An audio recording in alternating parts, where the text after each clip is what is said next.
Bonjour, nous allons corriger l'exercice 3 du chapitre Inégalité et inéquation.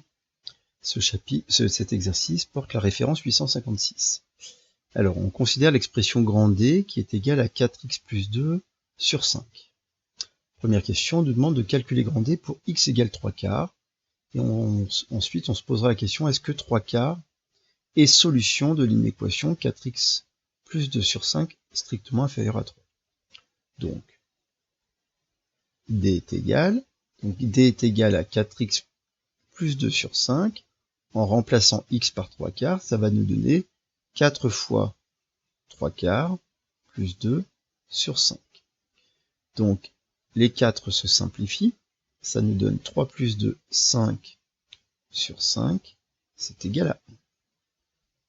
Est-ce que 3 quarts est solution de l'inéquation 4x plus 2 sur 5 strictement inférieur à 3? Quand on a calculé 4x plus 2 sur 5 en remplaçant x par 3 quarts, et on a trouvé que ça faisait 1. Donc la question qu'on doit se poser, c'est est-ce que 1 est strictement inférieur à 3? Oui, 1 est strictement inférieur à 3, et donc 3 quarts est solution de l'inéquation «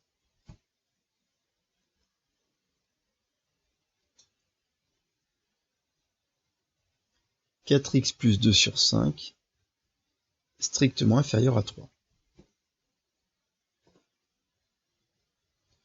Deuxième question, on nous demande de résoudre cette inéquation. C'est-à-dire, en gros, trouver toutes les solutions. On en connaît une, on sait que 1 est solution, mais on veut les trouver toutes, et il faut représenter l'ensemble solution sur une droite graduée. Donc, écrivons notre inéquation, 4x plus 2 sur 5 strictement inférieur à 3. Alors, pour résoudre cette inéquation, il suffit d'isoler x dans le membre de gauche, et pour ça, on va déconstruire cette expression. Alors, je vous montre le petit schéma, même si vous avez retravaillé le chapitre équation, vous êtes normalement à l'aise avec ce type de résolution. Alors, on se pose la question, comment est construit 4x plus 2 sur 5 à partir de x? Ce sont les priorités opératoires qui nous disent dans quel sens, dans quel ordre est construite cette expression. D'abord, x est multiplié par 4, puisque l'opération ici la plus prioritaire, c'est 4x. 4 fois x. Donc ça donne 4x. Ensuite, on a ajouté 2, donc on obtient 4x plus 2. Et enfin, on a divisé par 5 pour obtenir 4x plus 2 divisé par 5. Et puisque l'on veut déconstruire cette expression pour isoler x, il faut remonter et donc faire remonter les calculs, c'est-à-dire appliquer les opérations, mais les opérations réciproques. Donc l'opération réciproque de diviser par 5, c'est multiplier par 5. L'opération réciproque d'ajouter 2, c'est soustraire 2. Et l'opération réciproque de multiplier par 4, c'est diviser par 4. Et voilà les opérations, et dans cet ordre-là, les opérations que l'on va faire subir à cette inégalité. Donc je commence par multiplier chacun des membres par 3.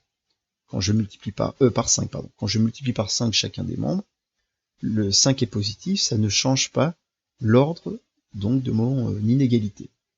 Et donc la multiplication par 5 et la division par 5 s'éliminent, s'annulent. Enfin, c'est pas s'annule, s'élimine, hein, c'est 5 sur 5 c'est égal à 1. Et on obtient que 4x plus 2 est strictement inférieur à 15. Puis, on va soustraire 2. Donc ça fait 4x plus 2 moins 2, strictement inférieur à 15 moins 2. Ce qui nous donne 4x strictement inférieur à 13.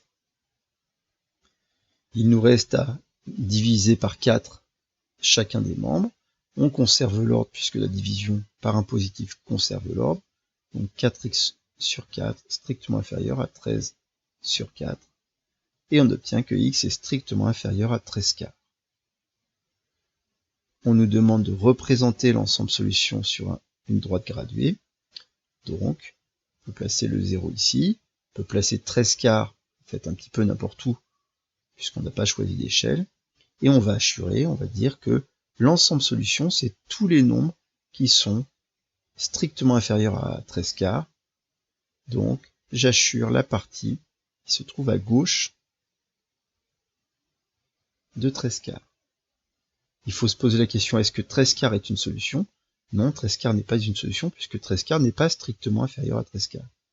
Et donc, on écrit un crochet, mais cette fois, le crochet n'est pas tourné vers l'ensemble solution, pour indiquer que 13 quarts n'en fait pas partie. Alors j'écris quand même ma phrase réponse ici. Donc, les solutions de l'inéquation sont les nombres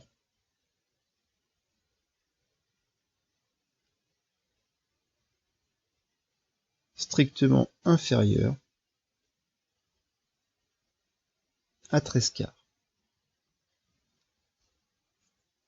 Voilà pour cet exercice. Au revoir.